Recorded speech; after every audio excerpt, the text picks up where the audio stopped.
So we're gonna start working on the sweet self-assembly. So I'm gonna get that set up. Hopefully you were able to make your solutions. Is anyone kind of like a foodie maybe, or has done sort of any food science? Yes, no, maybe? Okay, so this is actually a method called spherification. It's how people make like edible like boba balls, or like that, like popping caviar. Sometimes they make them like look like one thing but not the other. So one time I went to a fancy restaurant and they made these like olives, but they weren't actually olives. They were like olives encased in one of these spherification things, and it would pop. It was really cool. I don't know if I actually recommend it, but it was interesting for sure. Okay. So you had your 2 packets, right? We sent you. So this is food grade. So if you wanted to make this to eat, or if you wanted to eat whatever you made today, you can. It's perfectly safe. It doesn't taste that great, but if you had like flavoring to it, you can. It tastes pretty good. Like I've done it with juice, like lemon juice or like lemonade or like Powerade and stuff, and it actually comes out okay. It's not like the most tasty thing in the world, but it is okay. It's kind of fun. So it's up to you if you want to do that in your classroom. So I made my 2 solutions. I made smaller volumes, and then I labeled them because, you know, they're both clear solutions. So this is the calcium chloride, right? And then you have your sodium alginate, and it ended up looking kind of goopy, right? Yeah, it feels kind of thick. That means you did it right. And then you have your pipette. So I would stick your pipette directly in here. And then if you want to get crazy, you can put some food dye in it. I have some food dye that I'm going to use. I have some blue that I'm going to stick in there and see what happens. Can I ask about the sodium alginate? Sure. So when you initially mix it, it is very clumpy, but how come when you leave it overnight, it kind of resolves Yeah. itself? Is there a chemistry between it and the water? Yeah, it's just that it's slowly hydrating. It's almost like, you know, when you're making bread, when you're kneading it, it gets really tough, but then you let it rest, then it's sort of the gluten in the flour relaxes, and the rest of the dough gets hydrated, and so it will Interesting. sort of, yeah, all the polymers that are in there that are dried are all scrunched up together basically, right? It's kind of like you know, if you were making kombu, like seaweed, it's really hard in the beginning, but once you add water, it will soften, and sort of the water will sort of permeate the rest of the materials. So I made mine blue because why not? Okay, you obviously don't have to do that, but we're gonna get started. So you can use a strainer. You don't have to use a strainer. I also use just a spoon. Like I said, it's a little bit easier to handle. And then what we're gonna do is you're gonna fill the pipette solution, right, with your solution of choice. Here we go, right, and then slowly squeeze the drops of the alginate solution into your calcium chloride bath, and then see what happens. So I'm gonna stop sharing my screen for a minute so I can actually show you what I'm doing at the same time. Okay. So here we go. Ready? So we got the blue. I'm gonna put it under here so you can kind of see better, right? Okay. And then we're gonna just drop it in like this, right? You see what's happening? And then what happens if I put a lot in at once? Like I just, okay. And then what I'm gonna do is use the spoon and pick it up. So hopefully you guys can play around with it.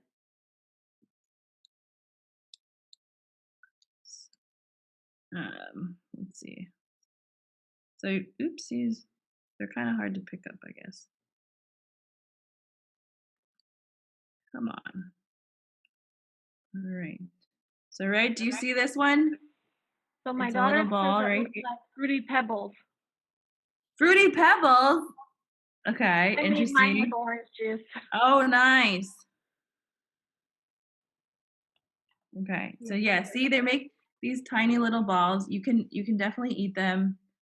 I don't like eating them because I don't think they taste good, but This is what it looks like, right? It's a little ball. But if you squeeze them all together for a long time or for like very quickly, you can make like a little string. You see this? It's kind of gross, but like fun, right? And actually what you can do, oh wow, look at mine. Oh no, oh no. Anyway, it's very long. It was long. It's no longer long. Um, and yeah, you can sort of see when you put the liquid, the blue liquid or my blue liquid into the calcium chloride solution, right? The structure is changing. And why do you think what do you think is happening? Or we can sort of think about what's happening. Well, I wonder what would happen if I just put it into regular water. Yeah, you can try it. Yeah, yeah, that's a great variable that I never thought about. It's very squishy too. Yeah, very squishy. And another thing is um, with the balls, you can some of them you can take out early, and then some of them you can sort of leave in there and see what happens, because the feeling may change. I think our kids would love this way too much. Yeah, yeah, kids kind of love this one in a good. I think in a good way. Heck yeah. The things are edible. Yeah, so they are edible, but like my concern would be, I don't know what's on the kids' hands ahead of time, Right. and then they eat it, and then you're like, oh no. Yeah, but this one I think is super fun. And what is cool is that you can obviously change the concentration of the sodium alginate. You can make it way like, the ratio uh, more dilute or more concentrated. And when you get it really concentrated, like 5% by weight, it gets really goopy. It makes it a little bit hard to work with, but it has cool results. Yeah. The only thing is whenever I've done this in the classroom is that kids love to go, they don't like to drop it in. They like to shove it in the calcium chloride, but then it gets clogged. So ask your students to like drop it in from far away. Don't just shove the pipette tip in because then it will start to, change. Okay. They also pop when you squish them, which is Yeah. I don't know about the eyes. I'm not wearing safety glasses, but it got close to my face. I don't know. Oh yeah. So I will say I think this should be eye safe. Let's see. I've actually never encountered this, but I do believe it's safe. I think if you got it in your eye, you would be fine. So sodium alginate, fun fact, is actually derived from algae. That's why it's alginate. So it's actually something that's in seaweed, in seafood, or not seafood, seaweed. How do you get the strands if you're going above the water? So I just squished really quickly. You just drop it in as fast as you can. Oh. I just kind of like squished it in as fast as I could. Yeah, okay, I see Joanne got it. Very good. Awesome. It's gross, right? It's kind of fun. It's like the new what's that thing that people have been all the kids are like all about slime. Yeah. Yeah. Yeah, some kid was telling me that they sold slime out of their backpack for $1 or something. I was like, wow. Young entrepreneur right there. So I'm sorry. I think I concentrated the sodium a lot. It's really Oh goopy. no. Mentioned earlier. Okay. That's okay. What's the difference between how does the results differ? So basically, when you have a more concentrated sodium alginate solution, it will be really goopy and then it will like kind of blob out. You won't get nice little round balls. But it might be easier for you to make worms. It's just really the pipette is kind of your limiting factor. Yeah. You could have like if it gets to the point where you really can't manipulate it, you can just take a spoonful and just like start dunking it in. I remember the kids were doing that. They were having like too much fun and they would just like glop it in. Yeah. And it would get all chunky and weird. So yeah. Yeah, oh yeah, feel free to take pictures and stuff. of your stuff. You can say, "This is what I did on my summer vacation." Oh, Dustin's looks very good. There's It like a like a teardrop or something. yeah, cool. Yeah, very cool. Anybody else? Oh, Angela, Vicky! Wow, Vicky's is very serious. Angela, how long would these solutions be good for? Like if we pre-mixed it and we don't see a class for a couple days, like we're alternating Oh, schedule. it should be fine. It should totally be fine. Yeah, Okay. you should. Yeah, I would just be careful if your water isn't pure. Like if there's like maybe some bacteria, it could grow over the next couple days. So you could like refrigerate it if you're really worried about it, especially if people are trying to eat it. But yeah, I think personally with a classroom, if it's not a kitchen specific classroom, not to eat stuff, especially if you're in a science classroom as well. But yeah. Is there a major difference between buying food grade and chemical grade? So theoretically, there's less trace materials. So if it's created in a food safe industrial scale, then they're monitoring whatever trace amounts are in there. Yeah. So it's just kind of like FDA ratios, I think, of like what is the acceptable amount of whatever is in the material. Mm-hmm. That's a good question. All right. Anybody else? Any questions? Any comments? Does anyone know or think they know what's going on? I have no idea. Okay. Fun though. I think it has something to do with kind of like what you're talking to us about soap. Okay. Yeah, I can see that. Yeah, it's for sure something to do with self-assembly. So I like that you're thinking. You got your right, self-assembly hat thinking, right? All right. So, but what did you observe, right? So when you are dropping the goop in, upon contact, what happens? I felt like they just dropped, but then now that I went back after a few minutes, a lot of them came together. They like clumped together, or they got harder? They clumped together, and I have a lot of strings in my water. Yeah, part of that could just be, you're just putting more and more stuff on top of each other. But I would say, yeah. Well, the word magnetic comes to my mind. Okay. I could see that. I think part of that is really just they're settling down to the bottom as they get heavier. Because I don't know if they're not really, there's no attractive force, I would say. But there is sort of this affinity where they are kind of liking each other. So yeah, this is my goofy situation. But okay. All right. These are great observations. So you can see my screen, right? Okay. So what's going on? So this is what's going on. Long story short, we have these calcium ions. So we have a calcium chloride solution, the clear solution. It's a salt solution that's being dissolved in water. So there's calcium and chloride ions floating in the water, right? And then on the other side, we have the sodium alginate over here, and it's a polymer chain. So this is just an example of this polymer chain that's dissolved in my blue solution. And what happens is, so this is just a depiction of the polymers, but the polymers, they're these long chains that were previously attached to sodium, but now they're attached and they preferentially attach onto calcium. And calcium can hold two charges. So then they're cross-linking and holding basically two polymers at the same time. So what's happening is that the once sort of separate polymer chains of the alginate are then getting cross-linked. So cross-linked, like all the polymers kind of getting tangled up and becoming basically calcium alginate. And that's the gel that's being formed.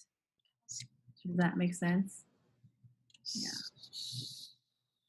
When we're creating these mixed solutions, like one packet, like what should the ratio of like water to? Okay, so there's a general ratio that should be in the activity guide. But you can really deviate from that if you want. There are general guidelines. I think it was like 1 teaspoon for a cup, or half a teaspoon for half a cup, I think, something like that. It was half a teaspoon. Yeah, half a teaspoon for about a cup or half cup of water. But you can totally play around with that if you wanted. You can scale it up and scale it down. So there should be plenty. Like half teaspoon is only 1 cup, and this has 2 ounce or a bunch. So I think you should be able to do it a bunch of times. Yeah. Good question. And so to sort of, oh, Jenny, go ahead. Yeah, I was just going to say, when I did it in my classroom, I did it with the following ratio because I had to scale it up for class size. And so I did 1 gram of the thickening agent with 100 milliliters of the liquid flavor. And then as far as the calcium solution or the setting bath, 10 grams of calcium chloride to 1 kilogram of water. Okay. Which a kilogram of water, I think, is a gallon, right? Yeah. I'll add that to the activity guide, Jenny. So yeah, I think I may have, this is my mistake, but I did not, but I post all the paperwork that you need for the day of, as well as the material prep. That's kind of separate because I didn't want to sort of like throw you into the gauntlet all at once. I wanted to post things sort of one by one. And what's nice is that, you know, a lot of them are all Google Docs, so we can edit them as we go along and troubleshoot. Okay, so thank you for that.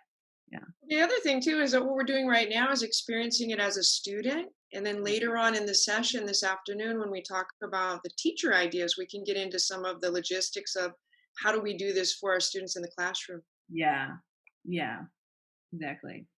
All right, I hope you're having fun because I really like playing with this.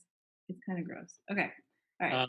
Angela, one question. Is there input energy that causes this, or is this like natural self-assembly? So yeah, it's self-assembly. Surprise! So yeah, it's self-assembly. Thank you, June, for asking that question. But it's basically certain ions like to bind a certain way, and so basically you're kind of exchanging the sodium ions for calcium ions, and the polymer sort of is happier with holding on to 2, and then that's why, and it's also less soluble, which is why it forms this structure and kind of precipitates out, if you will. Does that make sense? Okay. And I can get into more detail, or I think there is an explanation also written into the guide as well with the activity. So we're again doing this sort of like as a sprint, but there are in the activities there are written explanations that you can kind of go through your students, as well as teacher resources for you to sort of do a little bit more research to kind of read up on things before you implement in the classroom, which we'll talk about actually in a minute. Okay, yeah, thank you. All right, so one example of this is sort of going back to what we were talking about yesterday with drug delivery. So a lot of people have been working on things like this where they make these little capsules. Like we made our own little sort of macrocapsules, but you can actually make these on the nanoscale or almost nanoscale. So a lot of people are making nanoparticles, just like Cody also this morning, he was doing colloidal synthesis, right? So he was mixing different types of salts and then making nanoparticles out of them. It's kind of very similar to this. Their reaction parameters are a little bit different, but he was just pouring basically chemicals into other chemicals and making nanoparticles. And that's kind of what we're doing here as well. Does that make sense? To a certain degree. So yeah. And again, you know, the whole process of nanomedicine is that the nanoparticles can really get, because they have a lot of surface area, they can hold a lot of nanoparticle or drug inside of them, but they can also get functionalized on the surface with special, what's called targeting agents. So those targeting agents basically are these sort of biomarkers where the cells could like eat them up or selectively eat them up depending on what they're targeting for. But it's kind of like, you know, wearing a sign saying, "Oh, eat me, cancer cell," kind of thing, and the cancer cell would then follow suit. And so, this is a nice little diagram of what a lot of people are trying to work towards, which is, instead of normal medicine where you're just injecting your entire body and exposing it to chemotherapy drugs, precision medicine is where you have very specific places you're trying to go to. All right, Amrit, you have a question? Yeah. So I know this is like part of your research, right? Mm-hmm. So do you know what kind of special biomarkers you would need to target a cancer cell specifically? So there are lots of different kinds. There's lots of different types of sort of biomarkers. So one of them is like antibodies. So certain types of cancer cells will express certain types of uh, things that they want. And so you could sort of, it's like Trojan horse it, where you put the nanoparticle with some sort of antibody, and then the cancer cell would have the antibody receptor, and then they would kind of click in and want each other. Another thing that we used to do is we used to put folate, which I believe is folate. I cannot remember what it is, but it's a particular type of compound, folate and transferrin. And those are both things that sort of help the cell grow, any type of cell. And generally speaking, and this is within context to cancer specifically, but cancer is kind of this big blob eating cancer cell. Like the cancer cell basically just wants to keep growing and growing and as rapidly as it can. And so it will look for transferrin and folate. And so if you put, folate and transferrin onto a nanoparticle, it will gobble it right up, basically. So folate, like what's in folic acid? Yeah, exactly, like folic acid. So like I know when people are pregnant, they try to eat a lot of folic acid. Yeah. That's cool. Yeah, those are just a few examples, and that's more specific, but there are other things like people are trying to figure that out too, because that is also quite a big challenge, because there's a lot of different options when it comes to that, and people express things differently. So the precision medicine is also more, you have to kind of work towards personal medicine too, because you yourself are kind of like your own little ecosystem. My amount, like my cells may want less folate or more transferrin, things like that. So it definitely, it's a lofty goal, but still I think a really good goal nonetheless, if that makes sense. Okay. I saw some chats, but now I can't find the chat window. Okay, here we go. Okay, is this like an emulsion? It's almost, so it could be an emulsion to a certain degree, but an emulsion will, okay. So theoretically, no, because they're discrete little particles floating in water. Whereas an emulsion is similar because it's actually suspension of droplets in another medium, which is almost like what we're doing here. However, you're using what's called an emulsifier, which is usually a surfactant, kind of like soap, to help basically balance the surface tension between oil and the liquid, kind of like salad dressing, right? Going back to that analogy. But that's a really good question, Portia.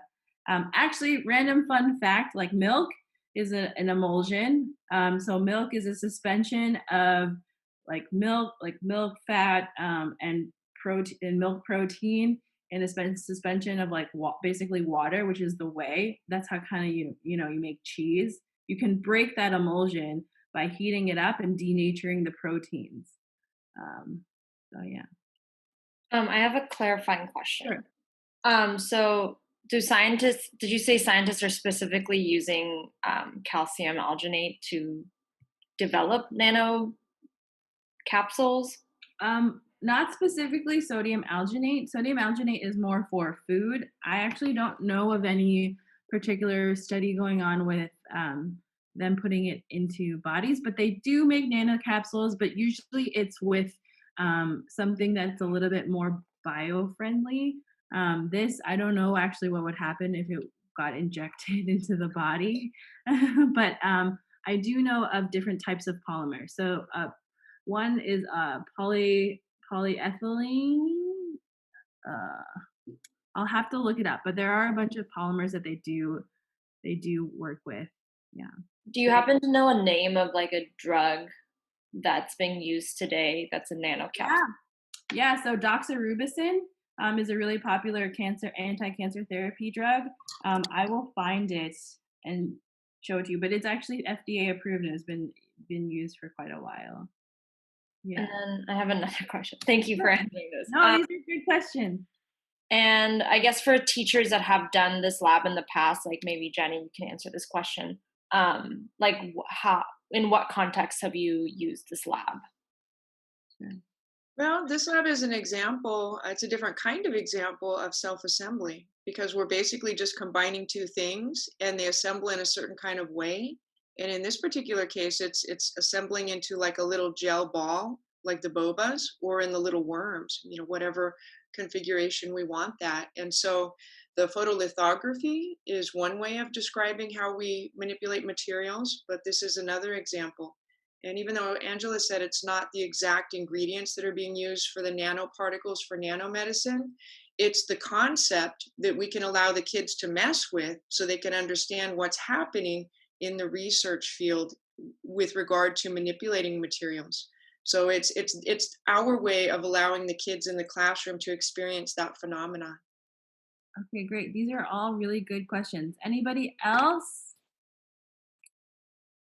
Any other questions? Otherwise, I think we'll move on. If you guys haven't cleaned up, maybe start cleaning up now. Hopefully it wasn't too troublesome. Also, I just want to check in. Did anyone's photolithography thing come out a little better? Like, did it get darker? Mine got a little darker. Oh my gosh, yours is so good, Emirates! Good job. Okay. Yeah, Emirates had this like beautiful flower drawing. Wow. Okay, we got some artists in here. No science teachers. Okay. All right. I just wanted to check. I was just personally curious. All right. So we'll keep going. But I think another thing is to revisit this, and I just wanted to check in with everybody. Were you able to submit your discussion diamond? And if you haven't, please do. It doesn't have to be complete, but I think it would be a nice way to sort of take a look at what's going on. Maybe tomorrow morning we can go through the discussion diamonds. So please do that. I think Vicky, or maybe Vicky has already done that, but yeah, thank you for doing that if you haven't already. All right. Okay, so why don't we do this? So we're gonna take a little time just to do a little bit of discussing, and I think maybe we can spend like 5-10 minutes just talking about within your classrooms on how you can connect these activities to your classroom practice, if that's all right. And then between that, so we'll give you till 2:50 to do that in your breakout rooms. And in the meantime, hopefully you can do like a quick stretch break before we get back into it, because I think we'll do some more sort of classroom pedagogy thinking after this, okay? So I'm gonna assign you into breakout rooms right now, and I will pose your questions. So let me do it. I'm gonna assign you guys random rooms. Oh, the discussion diamond, please put it, there's an assignment that should already be up there. On the Google Classroom, sorry. 5-10 minutes to just start talking about whether or not these activities were good, were bad. Do you envision them being used in your classroom? Would they make sense in your classroom? How would your students take to this, right? Do you think your students would actually like this or hate some of these activities? You know your students best. Okay? All right, so about, let's say 7 minutes. Okay. Sorry. You'll thank me later when you can have these videos to look up later, but I'm sorry for the yeah. I can share, Angela. Yeah. So in my breakout group, we started kind of making a list. So anyone feel free to chime in if we missed any, but we were just kind of making a list of some of, because we pretty much like all the activities. Great. So we're thinking, what could we do with our students? What could we bring back? So we thought about the news, the magazine, and then I told them to sign up for the free copies because I think I did it yesterday, and it was pretty easy. You just fill out a form, and you tell them like how many copies do you want. So so I signed up. It's totally free. I just used my school address. They'll ship it to school. And so the magnets and the Legos activity that we did yesterday is one we really liked, and then the lithography art. Is something we could do. The nail polish one. See, we just put our own names to this. But that's okay. Do that. Yeah. And then the number line, and that's the one with the little cards, the pictures and the nanometers. So we like that one. And then I really like the diamond activity. I could really see myself having them read, something like this, and then fill out the diamond graphic organizer. And that's all I wrote down. I'm probably missing a couple, but that's what we discussed. No, that's great. Thank you. Thank you for making that list. Yeah, I mean, that was like a nice little overview of what we've done so far. And I think Jenny in particular did a really good job of scaffolding some of that learning. And, the whole part of, you are also working as a student, modeling yourself as a student going through something, because the way I sort of put the activities in order, it's supposed to sort of, build on one after the other, right? We started with figuring out how you can understand size and scale, and then going through the properties, then playing around with how do we make stuff, and then eventually we're going to go through tomorrow, how do we look at stuff, or how would we test really tiny stuff. So yeah. Any other takeaways from your groups? It looked like everyone had good sessions, No one wanted to come back. Which is good. I really like that. I think that's great. Yeah. Anybody else want to share? I can go. Okay. So our group kind of talked about how it could be applied to like our own curriculum, like what it would look like. So I talked about how these cards could be used when I talk about like cells, because my kids had a really hard time trying to understand cells and their organelles because it's just not visible to the naked eye. Yeah. And I also do like a unit on thermal energy and molecules. So I feel like the Alka-Seltzer could be used in that context, like the amount of, or the surface area of that. I think Samantha mentioned doing the sun art in her STEAM class as like an art and getting outside. And we were curious what like everyone else had to say about like how these things can be applied to like their sciences. Yeah, definitely. Actually, one thing I wanted to mention, pro tip, is one time I actually combined the thin film and this together. So then I put the nail polish directly on the sunprint paper. It had varied results because some kids would just like let the paper soak in for maybe too long and it would get really clumpy and gross. But some kids did a really good job, and then I actually had them dry it and then like color in the lines, because it's kind of like making it your own little printout. So it's kind of a fun mix and match of the activity too. Yeah. Anything else? Anyone else?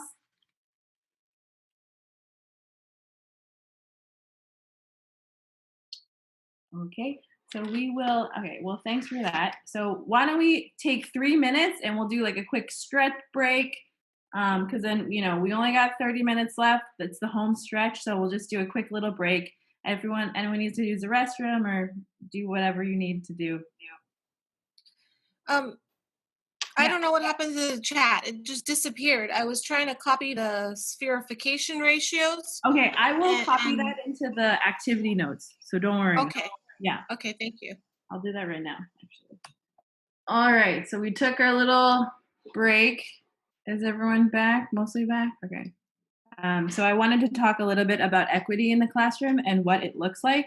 I know, everyone is coming from all different places. I just want to make it clear, I specifically picked teachers from all different backgrounds. I picked teachers from really well-served, maybe public school or private schools, or maybe some less, more, underserved public schools. So I wanted to get a whole variety of perspectives of teachers. And I think this could be a nice place to sort of have a more open and honest conversation about what equity looks like in the classroom, and what challenges you have faced in your own school. So without attention to the structure of classroom interactions, what can often do is a wonderful designed science lesson that can only be accessed by a certain group of students, right?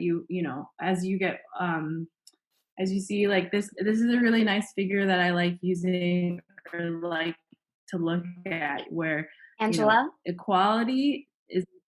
Sorry, go ahead. I don't think the presentation is showing up on. Oh no. Okay. Wait. Sorry. Yeah, so what I wanted to sort of point out in this figure, right, is equality is not necessarily equity, right? You have to accommodate for different needs and wants for any particular student, for them to learn in a nice environment. And I think that's part of the reason why, project-based learning is getting more and more popular, right, is because it's something that a lot of kids sort of gravitate towards, because there's so many ways to learn when it comes to a project. But I think maybe we can sort of talk about what that might look like in your classroom. And hopefully, we can have a dialogue about it. Because I would love to learn more. I'm an educator, but only an educator of teachers, which are, I think, way more easy to teach than it comes to students. So maybe talking a little bit more about it. And Jenny and Krithika, feel free to chime in here as well. But this, I think, is a nice way to think about it as well, right? Equity is about striving to structure science classroom environments that maximizes fairness, wherein all students have opportunities to verbally participate. That was sort of our opener, right? Was to actually have that discussion diamond to actually sort of reinforce this concept of equity, where you have room, you can, we're making room for you to talk and express your opinions. All students can see their personal connections to science. So we tried to have all different types of teachers here. We had all different types of guest lecturers today as well, or not just today, but throughout the course. All students have time to think. This, at least in our classroom, I think, is a little bit more challenging. Like, we're trying to model sort of somehow equity here. But I think that has been a bit of a challenge, because we're just cramming in a lot in a few days and a few hours. And then all students can pose ideas and construct their knowledge of science. And I think this is where, we have these little reflection pieces for you to write down, and, you have your own little sort of notebook, or, that lesson plan that we gave you to write down your ideas and thoughts, obviously. All students are also explicitly welcomed into the intellectual discussion of science. And yeah, I mean, a lot of people, I think, have done a great job of using the chat and just using the video to talk about what their opinions are, and just, posting, or even just like the emojis, I really appreciate, or the clapping and the thumbs up, I appreciate. So I hope that we're trying to achieve that to a certain degree just within this classroom. But I don't know if, Krithika and Jenny, do you want to share any sort of thoughts on this as well? Or even, or Vicky, I don't know. Or does anyone have any thoughts on equity in the classroom? Like, have you seen challenges? Samantha, go ahead. I think my main challenge is online. it's kind of the Zoom thing. I mean, I beg them, at least clap, thumbs up, something. Participate. Yeah. Show me that you're participating. And my participation rate the last quarter when we did online learning was very low. But it also, I think it was because of the district telling the students they wouldn't be held liable. But I'm just looking forward to fall. I'm very worried that you're going to be held liable, and then people are going to be under that mindset of, well, it's online learning, so our teacher's supposed to make it easier for us, and we're in a pandemic. We shouldn't expect so much out of our kids, and that is not the case. I mean, yes, I get that there's a pandemic, but we cannot let our learning or our teaching go down just because everybody is worried about getting sick. So my problem is making sure that everybody understands that you're fighting for your own equity to the education that I give you. That's true. That's definitely true. Yeah, I mean, I had experience. So I was working with a teacher in LA, sort of in an underserved part of LA, and it was kind of interesting because we were doing a remote tour with her group of students, and she also felt the struggle of there were a bunch of students online, like 40 students online, but they, you know, no faces, no nothing. I think part of it is, who knows if where they're living, if they have a device, if they're on their cell phone, if they're on their computer. I always sort of have taken everything with like sort of best intentions, right? As long as you're online somewhere, it seems like you're at least doing the bare minimum, and that is like I'm trying to stay positive way. And at the end, all the students were actually chattering, and it was really nice to see that. So although I didn't get any sort of video feedback, it was really nice to actually see the chat and see the little emojis pop up when they were reacting. So maybe just asking for the bare minimum, and then hopefully some of that information will snowball. But I do know that some of the teachers or some of the school districts were just having basic challenges of just getting the kids online, right? Because not everyone has access to a computer. Maybe the parent has to use the computer over the student. So that's where you have to draw these really hard decisions. I was just going to say in response to that, one of the things that helps, and I hear you because I think we all went through that same process and had those same difficulties and struggles.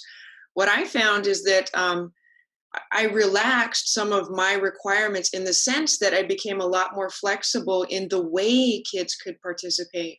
In other words, like one of the things I assigned was a project. And I wanted the kids, because we weren't in the classroom, and I wanted to be able to see what they did and for other kids to see what they did, is I said, okay, I want you to come online on Zoom with me and show me your project. But some kids didn't want to do that.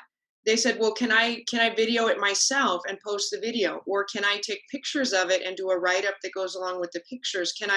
And so one way that I found to do that and be more equitable is say, okay, yes, I said yes to a lot of alternatives as long as they did the project and could in some way convey that to me. That's one way to be more equitable, is that you have all of these different options in terms of what that looks like, in terms of the formatting or how you submit it. Because really the main point is, did you learn from it? Did you learn from it, and what did you learn from it? And if it takes different ways for you to do that, and you get the similar learning out of it, then that's fine. And that's one of the things that I did as a teacher, was to have that flexibility. And the same thing, like as in timing, I had the same thing. I had some kids who had no internet connection, or it was faulty, or the parent was online all day and they said, look, I'm being monitored by my company. I can't share my computer until after 5. And so one of the things I did also was, I'm doing what Angela's doing right now, is recorded my classes and posted them online. So I had some kids who were able to be online with me live, and some kids who watched the video in the evening when they had access to the computer, and then they engaged with me through email or comments in the Google Classroom. So I think that's one way we can work with that, is what are all the different possibilities, and how can we put all our teacher brains together to think of all the different possibilities of how to engage and be more flexible in that, instead of being this is what the project has to look like, or the assignment, or the participation. Well, Angela, I'd love for you to teach us how to post our recorded sessions, because I don't know how to do that.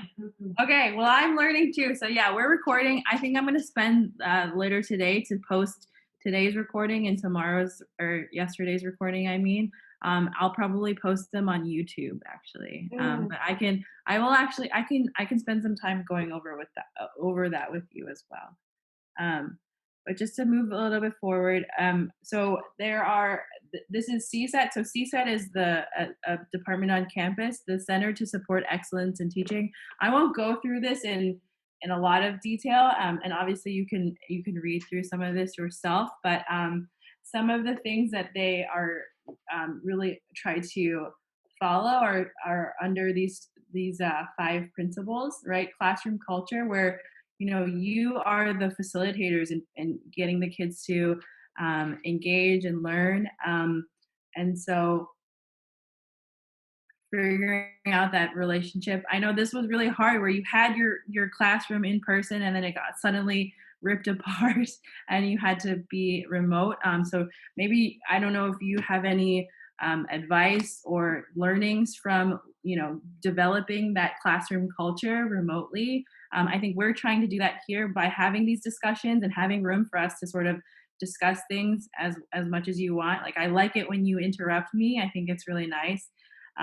Also, prior knowledge, right? There's actually a really awesome podcast on G by Radiolab with general intelligence, how people were designing these tests, and they were asking, what is a ruby? But, ruby could be a different meaning in many different contexts. A ruby could be a gem, but it could just be your friend Ruby. So it was really interesting to understand sort of people are coming from so many different perspectives and trying to accommodate for that. And I think it can be quite challenging. And then also content in context, right? So I think obviously, again, this is sort of it could be hard to sort of talk to people who have their camera off, but again, I'm always expecting or assuming the best positive intentions, right? So trying not to be negative when it comes to these things. Also explicit naming, like calling out what you're trying to do. So right now, we're talking about equity. We're also trying to mirror that in the classroom, but calling out is actually explaining yourself at the same time. Jenny and Kritika, again, feel free to chime in here, because I think, I am always, I'm not always the best teacher when it comes to classroom culture or things like that. Or, we can learn from each other as well if you want to chime in. Kritika, it's all you, because I'm doing chat. Oh, that's fine. I actually just put something in the chat regarding classroom culture, because I think that was something that I really felt impacted by when we switched to distance learning. Is I couldn't see my kids. I didn't know how they were doing. So I and then a couple of other coworkers as well used Google Forms, and we did questions of the days that the students could just quickly check in, and it was like one-word answers. But I also know some other teachers would post like jokes or share a joke at the beginning of the meeting, or put up like a little cute science picture or a meme while waiting for students to log in. So there are definitely ways to build online community that students definitely appreciate. Something I also wanted to mention is that being a science teacher, like labs are definitely heavily impacted by distance learning, and not all students have access to the same materials at home. So something that I know that I need to do as I'm thinking about, well, how are we going to open up the year if we start off with distance learning, is what materials will my students definitely have access to at home that they don't need to go out and buy, so that they are able to at least simulate what we would have done in the classroom on their own. Because I think they appreciate those hands-on opportunities, and online simulations are great, but they don't necessarily have simulations for everything, although PhET is very good at that. So, I mean, I think knowing your students and really taking the time to think outside the box and think simply will definitely help as we think about labs during distance learning. Yeah. Just to piggyback on what Kritika was just saying, I think that with regard to labs and the way that school is going to be conducted when we come back, I seriously doubt school is going to be 100% online like we just experienced. They're going to have some kind of hybrid model. So we will have some in-person contact with students. And so as teachers, we just have to maximize that, using that in-person contact for the actual hands-on, or to be able to offer them lab materials to take home or use so they can do the labs at home with us online like we just did with Angela. Yeah, and I think another thing is, this explicit naming. I mean, part of it, obviously some of it is understanding other people's cultures and saying, we're all coming from different backgrounds, so we do need to meet in the middle. But I think another thing is Jenny called me out for my boring slides, which I honestly appreciated, because my slides, I think, are kind of more structured for teacher learning. But Jenny, and she'll show you the slides tomorrow. She really punched them up, so you had to pay attention to these slides, whether you liked it or not. And she can show you how awesome they were, and things like that. And then, sorry, I just want to finish this slide, but equity of voice, right?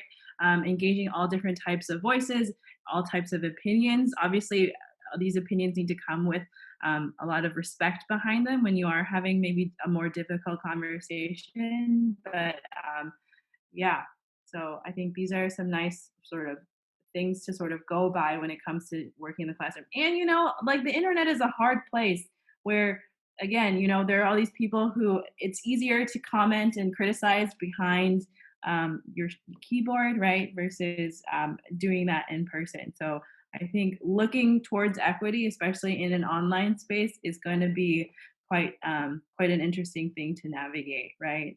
And again, if you have any sort of war stories or ideas, please feel free to share here.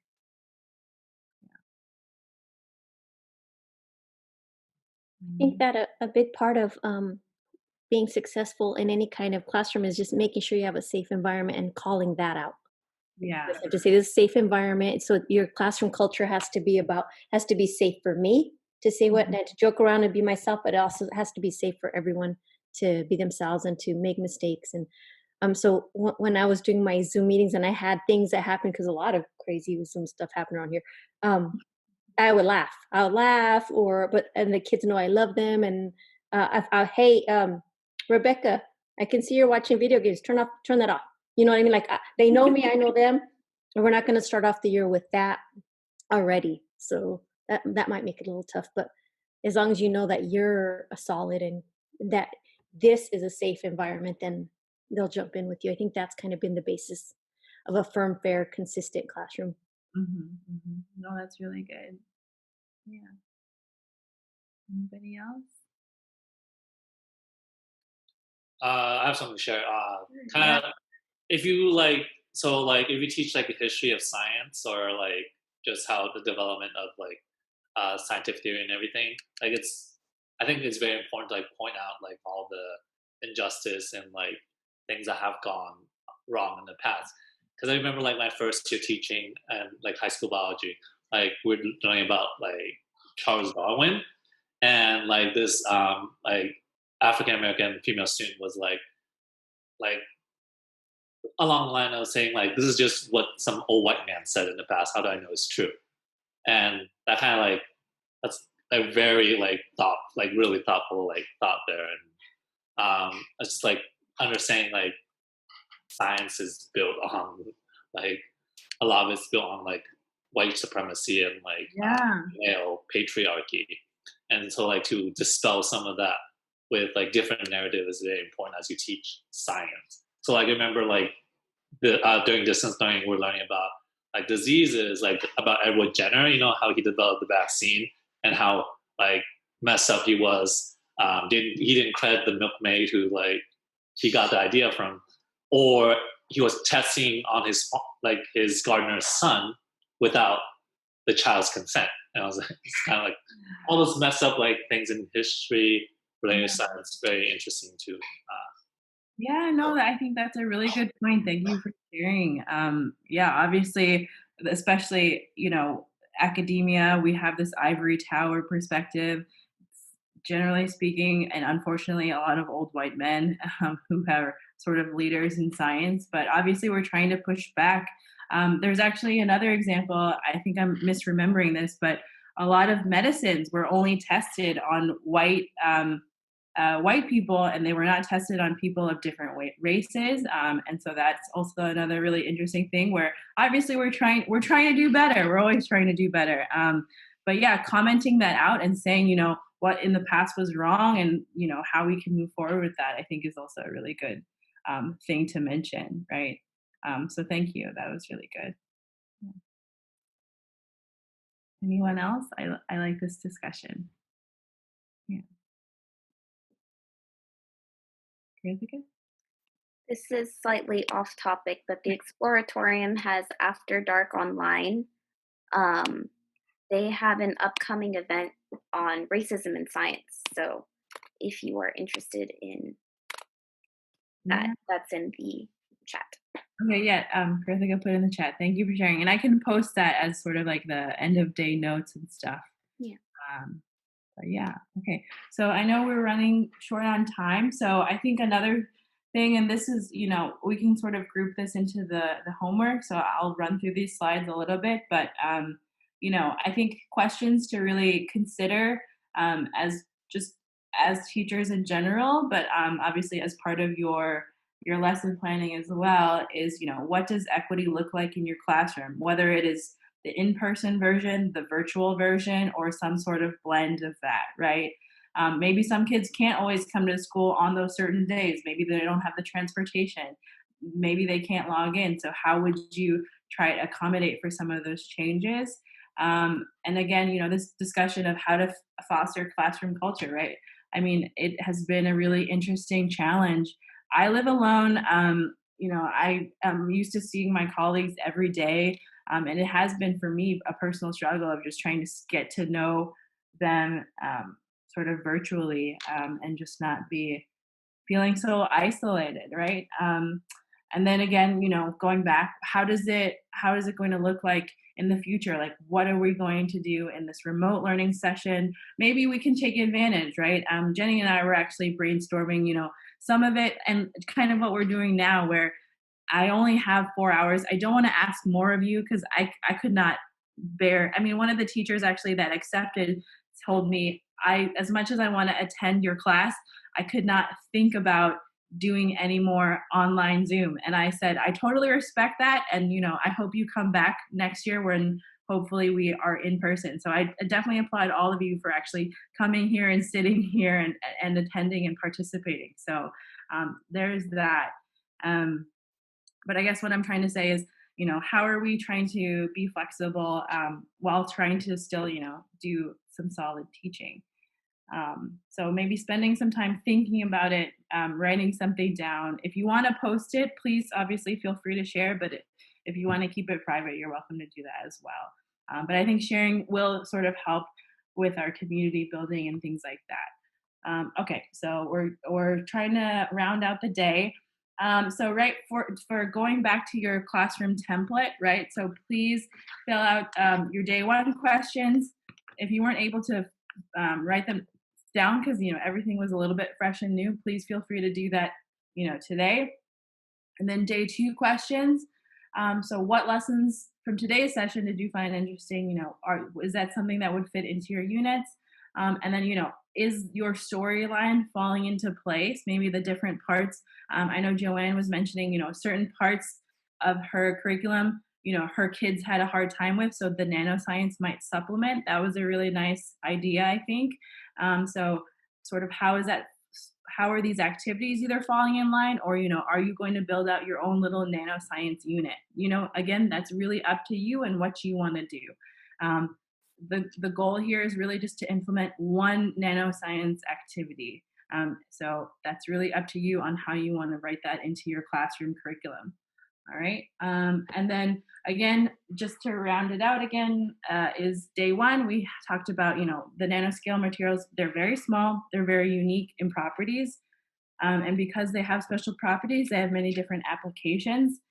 They also have many different ways to actually make the nanomaterials. And then tomorrow, we're going to talk about how we can see them and a little bit more on how we can make them.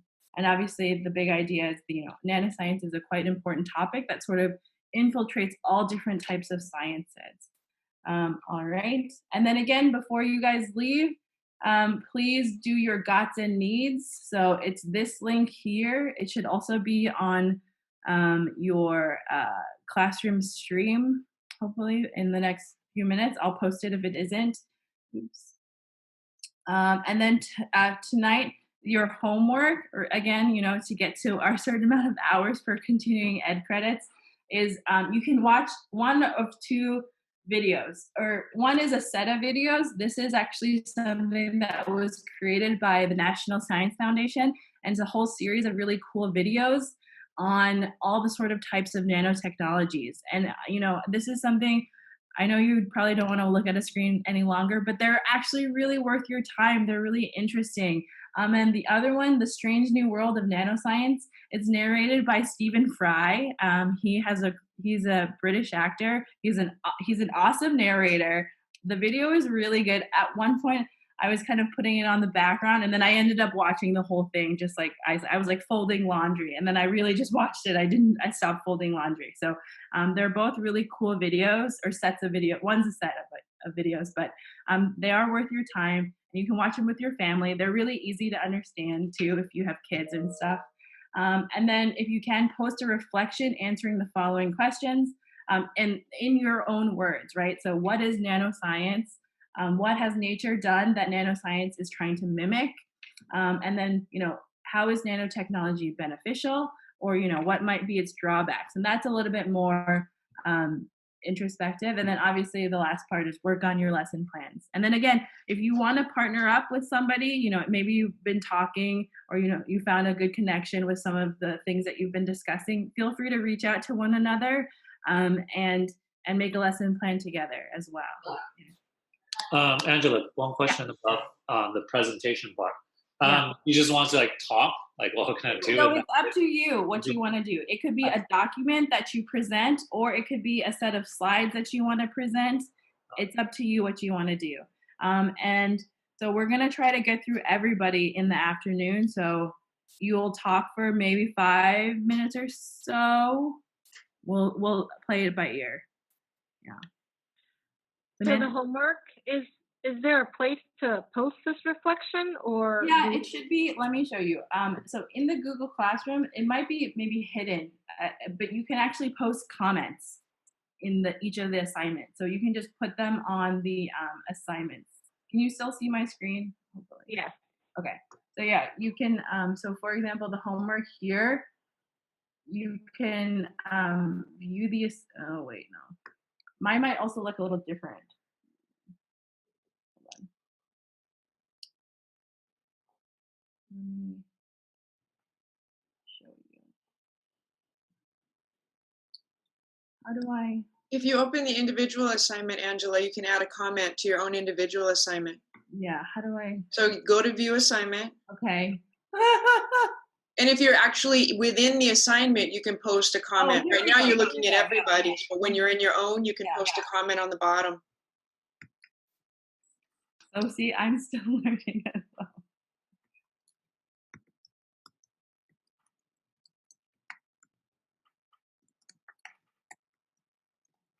All right, so that about does it for us today. Okay, so you have a few pieces of to-dos, right, which should be posted in the Google Classroom. Is some homework, some reflection, and you can post it in the homework or directly under the materials, wherever.